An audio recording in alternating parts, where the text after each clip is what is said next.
नमः संस्कृताय। दोस्तों, आज हम लोग संस्कृत व्याकरण पढ़ रहे हैं और संस्कृत व्याकरण में हम लोग आज जो सीखेंगे वो सीखने वाले हैं हम लोग बहुत ही महत्वपूर्ण चैप्टर जो कि है आपका शब्द रूप। क्या सीखेंगे?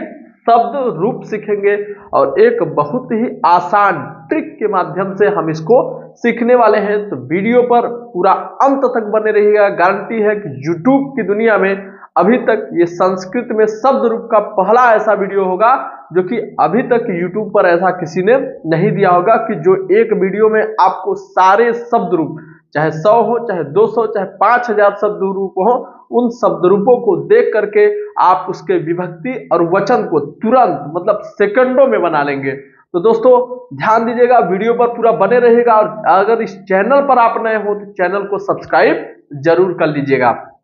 देखिए, हम पढ़ रहे हैं जो शब्द रूप। आप लोग जान रहे हैं कि विभक्तियों की संख्या कितनी है, तो हम यहाँ पर 7 विभक्तियां लिखे हैं। ठीक है, कितनी विभक्तियां? 7 विभक्तियां। संबोधन भी होता है, उसको भी देख लेंगे हम लोग। तो एक ट्रिक है जिस ट्रिक के माध्यम से हम लोग याद करेंगे। देखिए, प्रथमा विभक्ति में कुछ भी आ जाए वहां पर क्या होगा? अ होगा। किसी भी नाम के आगे क्या लगा देंगे? वहां पर क्या लगाएंगे? विसर्ग लगाएंगे, मगर अकारांत आकारांत स्त्रीलिंग में नहीं लगाते हैं। उसके बाद उसके नाम में क्या लगा देंगे? द्वितीया एक वचन में अम लगा देंगे। तृतीया वाले में क्या लगा देंगे? अ या आ। मतलब इसका एक हम ट्रिक बता रहे हैं आपको। ये है 1-56। क्या है? 1-56, 1-47 आपने बंदूक देखा होगा, मगर संस्कृत व्याकरण में एक नया बंदूक निकला है जिसे हम लोग कहते हैं 1-56। 1-56 मतलब तृतीया, के से चतुर्थी, पंचमी षष्ठी देख ही रहे हैं। तो ए से होगा अ या आ, के से ए की मात्रा, के से ए की मात्रा होगा। और 5 पंचमी षष्ठी मतलब 1-56 से गोली चली है, तो यहाँ पर देखिए क्या चला हुआ है? गोली चली हुई है। अब देखिए सप्तमी में क्या होगा कि सप्तमी में ई की मात्रा होगा। एक इसका छोटा सा सूत्र है। सूत्र क्या है कि हरि का नाम बिपाशा बसु, बिपाशा बसु। ठीक, यहाँ पर किसी बसु या उसी से नाम नहीं है, मगर मैं आपको एक याद कराने का ट्रिक दे रहा हूं। हरि में काहे की मात्रा है? दीर्घ ई की मात्रा है, तो सप्तमी एक वचन में दीर्घ की मात्रा। नाम मतलब जो षष्ठी बहुवचन होगा, आम राम नाम, उसमें क्या आएगा? आम राम नाम आता है षष्ठी बहुवचन में, विपाशा से कुछ नहीं। सप्तमी का देखिए सु आ रहा है, तो सप्तमी का बहुवचन सुसु। अगर सुसु आ जाए तो वहां पर सप्तमी का क्या हो जाएगा? बहुवचन हो जाता है। तो अब देखिए यहाँ पर जो प्रथमा और द्वितीया का द्विवचन होता है, ये दोनों रूप हमेशा समान होते हैं और अक्सर सब में अ की मात्रा लगा हुआ आपको मिलेगा। किसकी मात्रा लगा हुआ मिलेगा आपको? अ की मात्रा लगा हुआ मिलेगा। ठीक है, फिर उसके बाद देखिए तृतीया, चतुर्थी और पंचमी। तो तृतीया, चतुर्थी और पंचमी में क्या होगा? तृतीया, चतुर्थी, पंचमी के लिए मैं एक छोटा सा आपको कहानी बताता हूं कि कोई एक गांव था। उस गांव में एक पालजी रहा करते थे जो कि बहुत गरीब थे। और गरीब थे तो वो किसी तरह से अपने ही गांव के एक बाबू साहब से कुछ पैसे उधार लिए और वहां से उधार लेने के बाद उन्होंने 2-4-6 बकरियां खरीदी। उन बकरियों से और बकरियां बनी तो 20-50 बकरियां हो गई। तो जिसके कारण से उनके पास पैसा हो गया, उन बकरियों को बेचे और बेचने के बाद उनके पास ढेर सारा पैसा हुआ। वो पैसा लेकर के चले गए सऊदिया, मतलब बाहर कमाने, न अरब देशों में। वहां से लौट के आए तो वहां पर वो इतना पैसा बनाए थे कि लोग उनको सेठ बोला किया करते थे वहां पर। तो वहां से जब ये यहाँ पर आए तो यहाँ पर भी इन्होंने देखा कि मेरा घर अभी टूटा है, वैसा ही है। तो यहाँ पर आप जानते ही हैं कि सऊदिया उदिया से आने के बाद लोग सबसे पहले घर ही बनाते हैं। तो बड़ा सा इन्होंने घर बनाया। तो अब लोग इनको इज्जत देते थे। इनको यहाँ पर भी सब लोग, अन्य जाति के लोग भी क्या कहने लगे? सेठ कहने लगे। तो जिस बाबू साहब का इन्होंने पैसा लिया था तो वो आकर के इनको बस जातिवत गालियां दी कि पाल या फिर गड़रिया, इस तरह से संबोधित करते हुए उन्होंने कहा कि मेरा पैसा दे दो। तो बोला पैसा एक ही शर्त पे दूंगा कि जैसे यहाँ के सभी लोग सम्मान के साथ मुझे सेठ कहते हैं, आप भी मुझे सेठ कहेंगे तो पैसा दूंगा, वरना नहीं दूंगा। उन्होंने कहा मैं तुम्हें सेठ नहीं कहूंगा, मैं जो कहता हूं वही कहूंगा। यहाँ तो गड़रिया है तो गड़रिया ही है, पाल ही है। तो इससे वो पैसा नहीं दिए। तो वो मैटर चला गया कोर्ट में। तो ये भी बंदा पहुंचा कोर्ट में, तो वहां से वकील से मिला। तो वकील ने कहा कि ठीक है मैं एक शर्त पे आपका पैसा छुड़ा दूंगा, क्योंकि ये पाल जी भी गए थे तो पाल जी एक वकील को पकड़े तो उन्होंने बताया कि मैं आपका पैसा छुड़ाऊंगा, मगर जो आपने पैसा उधार लिया हुआ था उसका आधा मेरा हो जाएगा। उन्होंने कहा चलो ठीक है, पैसा आपको हम आधा दे देंगे। कहा चलिए ठीक है, मैं जैसा कहूंगा वैसा आपको करना होगा। तो बोले क्या करना होगा? बोले आपको पागल बनना है। कहा चलिए ठीक है, पागल बनने से अगर मेरा पैसा बच जा रहा है तो अच्छी बात है। तो उन्होंने कहा कि जब कोर्ट में उनको लाया गया तो वकील साहब ने कहा कि मिलावट मेरे मुवक्किल का दिमागी हालात सही नहीं है, इनको खुद नहीं पता है कि इन्होंने पैसा लिया है कि नहीं लिया है। तो जज साहब ने बोला कि चलिए हम देखते हैं इनका दिमागी हालात सही है कि नहीं। तो उनको कटघरे में लाया गया, उनसे पूछा गया कि क्या आप ठीक हैं? तो उसको वकील ने बताया था कि आपको भ्याम बोलना है। क्या बोलना है? भ्याम। तो उन्होंने तीसरी बार बोलना है, बताए थे कि 3 बार बोलना है और तीसरी बार से स्टार्ट होता है। तो 3 बार उनको भ्याम बोला। उन्होंने बोला आपका दिमागी हालात सही है कि नहीं? तो उन्होंने बोला भ्याम। ठीक, फिर कहा क्या आपने इनसे पैसा लिया था? तो उन्होंने बोला भ्याम। ठीक है, तो आप इनका पैसा वापस करेंगे कि नहीं वापस करेंगे? तो उन्होंने बोला भ्याम। तो ऐसे भ्याम भ्याम कर रहा था तो उससे ये लगा कि इनका दिमागी हालात सही नहीं है, तो इसलिए उनका पैसा छोड़ दिया गया, अर्थात पैसा उसी के पास रह गया। किसके पास? पाल जी के पास। बाद में वकील साहब आए ना 4-5 दिन के बाद, 5 दिन के बाद फिर वकील साहब आए 4 दिन के बाद। ठीक है, तो 4 दिन के बाद उन्होंने वकील साहब ने कहा कि चलिए मुझे आधा पैसा दीजिए, मैंने आपका पैसा माफ करा दिया है। तो उन्होंने कहा कि जब मैं पागल हो ही गया हूं तो कैसा पैसा? उन्होंने कहा कि पैसा मुझे आधा मिलेगा कि नहीं? उन्होंने कहा भैं। क्या कहा? भैं कहा। फिर से कहे यार मेरा तो दे दो। उन्होंने कहा भैं, जब मैं पागल तो क्या। इसलिए चतुर्थी और पंचमी के बहुवचन में ना उन्होंने मतलब चतुर्थी और पंचमी के बहुवचन में क्या होता है? भ्यां भ्यां होता है। और तृतीया चतुर्थी और पंचमी के द्विवचन में क्या होता है? भ्याम भ्याम भ्याम होता है। ये कोई एक बहुत बड़ी कहानी नहीं है, मैं आपको इस तरह से बता रहा हूं ताकि आप एक दूसरे को क्या कर सके, रिलेटेड कर सके और याद रहे आपको। फिर देखिए द्वितीया का बहुवचन जो होता है उसमें अह आता है या न। जैसे यहाँ पर देखिए गोली चली थी, ये गोली यहाँ भी आई हुई है, इधर और इधर 2 जगह पर फिर से ये गोली चली है, नजदीक भी चली है और कुछ गोलियां दूर भी गई हैं। तो अह या न आए तो आप लोग वहां क्या समझिएगा? द्वितीया का बहुवचन है। फिर देखिए भी और ए, मतलब इसको कहते हैं कि तृतीया का बहुवचन था ननद भौजाई, ननद का दुई चोटी और भाभी का भी। तो भाभी में भी होता है तो कहीं पर भी आ जाए उसके आगे विसर्ग है तो जान लीजिए तृतीया का बहुवचन। और ननद का दुई चोटी अर्थात अय की मात्रा, अय में क्या होता है? 2 चोटी होता है ना, तो अय की मात्रा वहां पर भी विसर्ग आ जाए, कहीं पर अय की मात्रा लगा हो और विसर्ग लगा हो तो आप जान लीजिए कि तृतीया का क्या है? बहुवचन, अर्थात ननद भौजाई तृतीया का बहुवचन। और चतुर्थी और पंचमी का बहुवचन भय भय है। और यहाँ पर हरि का नाम विपाशा बसु नाम से आम राम नाम कहीं पर आ जाए तो वहां पर क्या होगा? आपका षष्ठी का बहुवचन। और देखिए विपाशा बसु का अर्थात सुसु आ जाए तो सप्तमी का बहुवचन। इसके बाद सारी चीजें खत्म हो जाती हैं, कहीं पर सुसु आ जाए। तो हमने ये बता दिया है, आप इसको लिख लीजिएगा। अब मैं अभ्यास के माध्यम से आपको दिखा रहा हूं कि हमारा ये ट्रिक कितने तक कारगर है। एक चीज याद रखिएगा, अकारांत एक वचन में ये ट्रिक हमारा नहीं लगेगा। अकारांत एक वचन का मतलब है कि जैसे अकारांत एक वचन, अब अकारांत का मतलब समझ रहे होंगे, जैसे हमने लिखा राम तो म में क्या है? अ है, तो इसीलिए क्या कहेंगे? अकारांत। अ जिसके अ ऐसे ना अकारांत मतलब अकार धन अंत, अकार धन अंत ना, तो जिसके अंत में अ आए वो अकार। जैसे इकारांत होता है, क्या होता है? इकारांत। ई जिसके अंत में आए वो इकारांत होता है। जैसे आपका हो गया नदी, क्या हो गया? नदी। ठीक, और जैसे मान लीजिए उकारांत होता है, उकारांत आपका कोई कहा तो इसका मतलब है कि जिसके अंत में क्या आ जाए? उ की मात्रा आ जाए। तो जैसे आपका होता है गुरु, र में काहे की मात्रा है?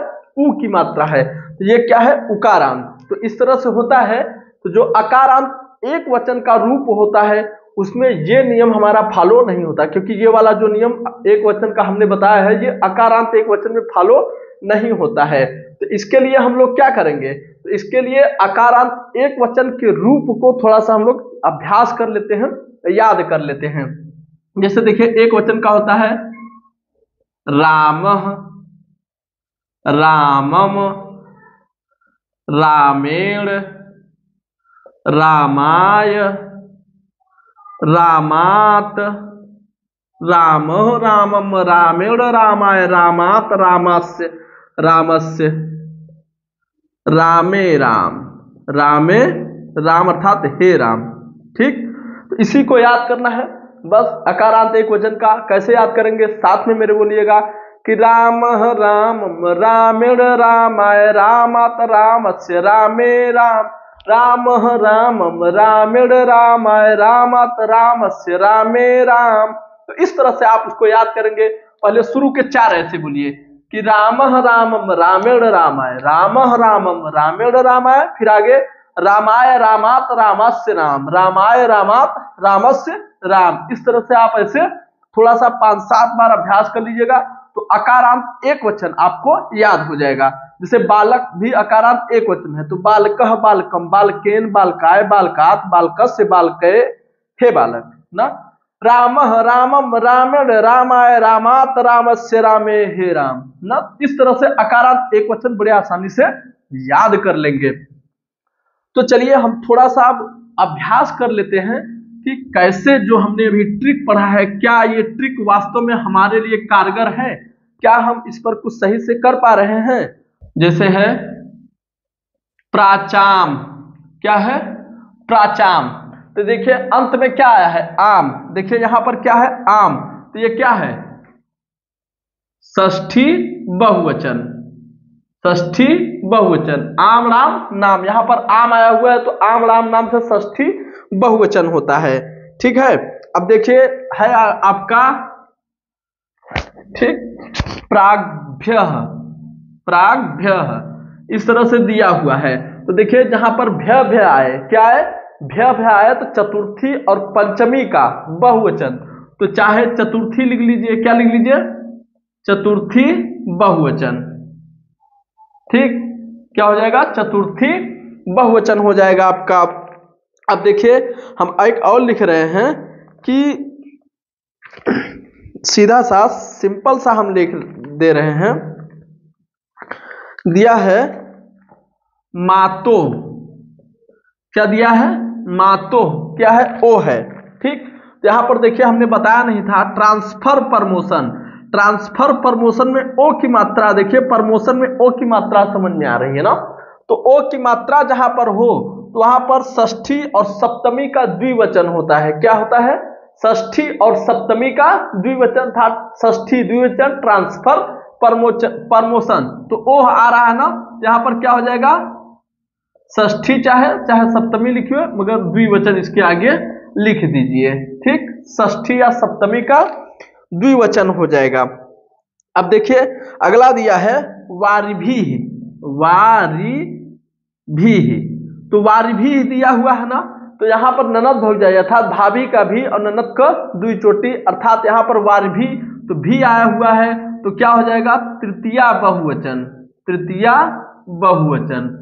ठीक, देखिए मैं कहीं देख नहीं रहा हूं, बस जो दिया है उसको लिख रहा हूं और खुद से आपको बता रहा हूं कि इसका ये होगा और इसका ये होगा। बस आप इस फ्लोचार्ट को मेरे याद रखिएगा दोस्तों, बहुत मेहनत करके ये चीजें हमने बनाई हुई है, तो इसको जरूर से जरूर पढ़िएगा, जितना हो सके अपने भाई बहनों के पास शेयर करिएगा, क्योंकि लोग आप जान रहे हैं कि हाई स्कूल में 4 नंबर ये आपको देगा, 2 इधर देगा आपका संस्कृत में और 2 हिंदी में, और साथ ही साथ में यूपी टेट, सी टेट, और चाहे बीटीसी डीएलएड वाले हों और चाहे सुपर टेट वाले हों, जहां कहीं भी संस्कृत है वहां पर शब्द रूप तो जरूर आता है, तो शब्द रूप इससे 2 नंबर आपको जरूर दिला देगा। तो दोस्तों ज्यादा से ज्यादा शेयर करिए ताकि और लोग भी इस जानकारी से वंचित ना रहें।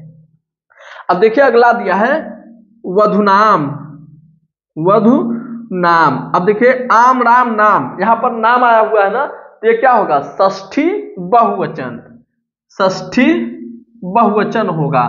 ठीक, बहुवचन, ये षष्ठी बहुवचन होगा वधुनाम, आम राम नाम जहां पर आ जाए। ठीक, अगला है मधुसु,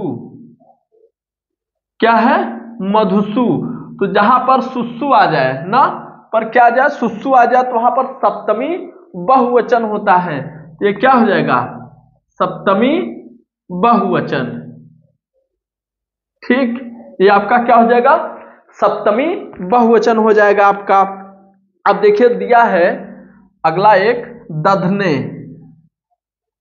दधने एक की मात्रा है ना, तो एक के 56 हमने कहा था ना, एक के 56 ए से अ की मात्रा या आ की मात्रा, के से ए की मात्रा, अर्थात चतुर्थी एक वचन। एक की मात्रा है तो क्या हो जाएगा, चतुर्थी एक वचन हो जाएगा। तो आपसे बस पूछे कि हाँ इसमें कौन सी विभक्ति और वचन होगा, तो बस तुरंत, कितना सिंपल है कि आप लोग इतने दिनों से इस शब्द रूप को याद करते करते मरते जा रहे थे, बच्चों को समझ में ही नहीं आ रहा था, मगर इतना बेहतर ट्रिक हमने दिया है, इसको जरूर याद करिएगा। अब देखिए दिया है दधना, केवल दिया है दधना। ठीक, यहां पर देखिए क्या है, दधना आ की मात्रा है ना, ए के 56 से ए से आ की मात्रा, ये किसमें हो जाएगा, तृतीया एक वचन। किसमें, तृतीया एक वचन। ठीक, तो ये कितना सिंपल है, इसी को आप बस केवल अभ्यास करिए। इस फ्लो, हमारे फ्लो चार्ट की सहायता से आप अभ्यास करिए, कितना भी रूप हो आपको अलग से याद करने की जरूरत नहीं पड़ेगी, किसी का भी रूप आपको याद करने की जरूरत नहीं पड़ेगी। चलिए दो चार और हम आपको अभ्यास करा दे रहे हैं, देखिएगा। अगला है, ठीक, नद्यो। क्या है, नद्यो। अब देखिए ओ की मात्रा आया हुआ है, ट्रांसफर प्रमोशन, ओ की मात्रा, किसकी मात्रा, ओ की मात्रा, तो षष्ठी और सप्तमी का द्विवचन। तो मान लीजिए यहां कि सप्तमी द्विवचन, सप्तमी द्विवचन। ठीक, सप्तमी का द्विवचन हो जाएगा। ठीक है, अब अगला देखिए दिया है नदीभ्याम। क्या है, नदीभ्याम, नदीभ्याम। ठीक, अब देखिए वो कितनी बार किया था, भ्याम भ्याम भ्याम 3 बार किया था और तीसरे से स्टार्ट किया था, तो क्या हो गया, तृतीया का द्विवचन। तृतीया का क्या होगा, द्विवचन। अब देखिए यहां पर तृतीया का भी द्विवचन हो सकता है, चतुर्थी का हो सकता है और पंचमी का कोई भी हो सकता है, 3 में से कोई एक लिखिए, कभी भी गलत आपका नहीं होगा। अब देखिए अगला है आपका कि धेनुभ्य। क्या है, धेनुभ्य। ठीक, तो धेनुभ्य का क्या होगा, देखिए भ्य भ्य, तो भ्य भ्य है ना। ठीक, तो चतुर्थी और पंचमी का बहुवचन। ठीक, चतुर्थी का ही बहुवचन लिख रहे हैं, चतुर्थी का बहुवचन। ठीक, तो आशा करते हैं कि ये आपको समझ में आया होगा। भाई ऑनलाइन क्लास है, थोड़ा सा सीमित होता है हमारे पास समय, मगर जितना हमने अभ्यास करा है, इस अभ्यास के माध्यम से और भी आप अभ्यास कर सकते हैं। और यूपी बोर्ड वालों के लिए आज का ये वीडियो वरदान से साबित होगा। तो जितने भी यूपी बोर्ड के भाई बहन हो, ज्यादा से ज्यादा इसको देखें और अपने दोस्तों के पास जरूर शेयर करें। तो मिलते हैं हम इसी तरह का और भी प्यारा टिक के साथ वीडियो लाएंगे, और संस्कृत व्याकरण में हम लोग आपको अनुवाद इन 3 अंगुलियों के माध्यम से एकदम बेहतर तरीके से सिखाएंगे।